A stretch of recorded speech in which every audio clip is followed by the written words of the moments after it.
Voici un grand classique du cinéma, sorti en 1968, mais qui transportait le spectateur dans le futur. 2001, l'Odyssée de l'espace de Stanley Kubrick remporta l'Oscar des meilleurs effets spéciaux. Une copie neuve sera présentée cette année à Cannes. Avec 2001, l'Odyssée de l'espace, la science-fiction est entrée dans l'ère moderne. Voyons avec Kylian Mourcou comment, il y a 50 ans, ce genre a opéré une véritable révolution. 3, 2, 1, feu!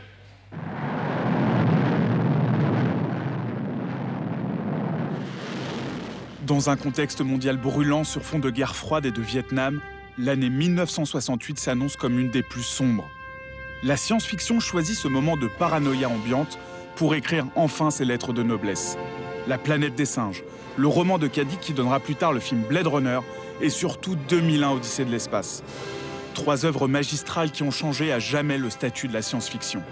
Retour sur cette année clé avec ce chef-d'œuvre de Stanley Kubrick. Il veut faire un film de science-fiction de référence. Donc il veut faire à la fois un documentaire, un film très réaliste, et à la fois, il veut faire un film philosophique. Il a une ambition philosophique.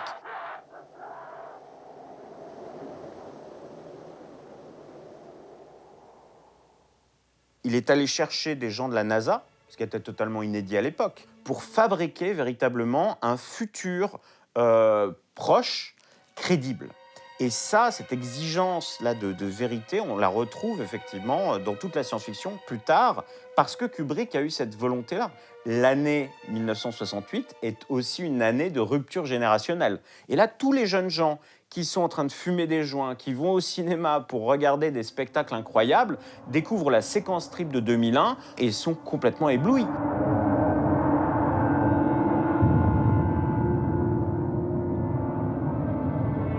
Le héros de 2001, c'est l'homme qui va vers un autre stade de son évolution. Et tout ce qu'il raconte, en fait, c'est le voyage de ce nouvel Ulysse des temps modernes. Le retour vers sa Pénélope, qui est la planète Terre. À cette époque-là, la science-fiction a très mauvaise presse. La science-fiction est associée immédiatement à l'idée de série B, à l'idée de mauvais trucage, à l'idée de scénarios stéréotypés. Et là, tout d'un coup, on est confronté à une œuvre qui change tout à fait cette chose-là. Cette même année sort le roman de Philippe Kadik, Les androïdes rêvent-ils de moutons électriques, qui sera adapté en 1982 sous le nom de Blade Runner. L'auteur aborde la thématique des robots humains que Ridley Scott renommera les réplicants. Quelqu'un comme Philippe Kadik, par exemple, arrive à incorporer de manière cohérente, consistante, sa représentation d'une société stable, avec cette idée des réplicants qui sont parmi nous, en fait, et en même temps d'intégrer cette représentation d'une société stable à un questionnement sur la nature du réel.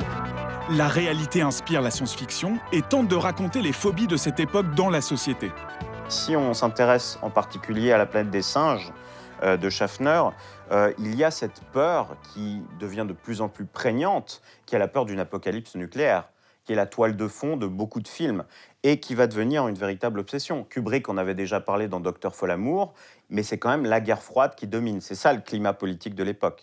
C'est ça qui obsède les réalisateurs. En fait, dans tous ces films de science-fiction qui vont venir à partir de 68, un commentaire oblique sur la révolte des étudiants, sur l'exploitation des minorités raciales. C'est le cas dans La planète des singes. En fait, c'est un sous-texte qui va engendrer tout un nouveau cinéma. C'est le cinéma qu'on appelle le cinéma dystopique, qui va fleurir dans les années 70.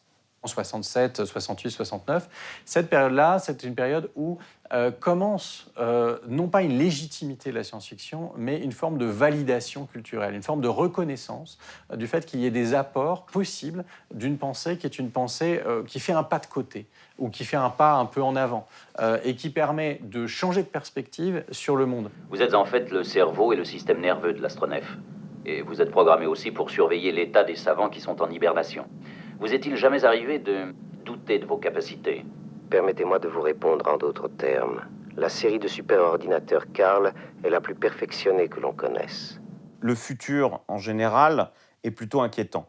Et il y a ces films dystopiques qui vont être Rollerball, Soleil vert, L'âge de cristal, tous ces films-là qui dépeignent une société qui est en apparence parfois merveilleuse, mais en réalité totalitaire. Donc c'est un véritable cauchemar. C'est aussi le moment où vont commencer à intervenir un certain nombre de fictions qui sont des éco-fictions, qui sont des fictions qui réfléchissent à la destruction de l'environnement, qui réfléchissent à ce que c'est que survivre après une catastrophe.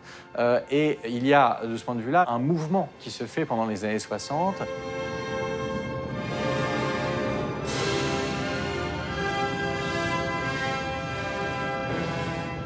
Pour ce qui est effectivement de la science-fiction réaliste, Kubrick est le maître étalon et le demeurera pour longtemps, je crois encore.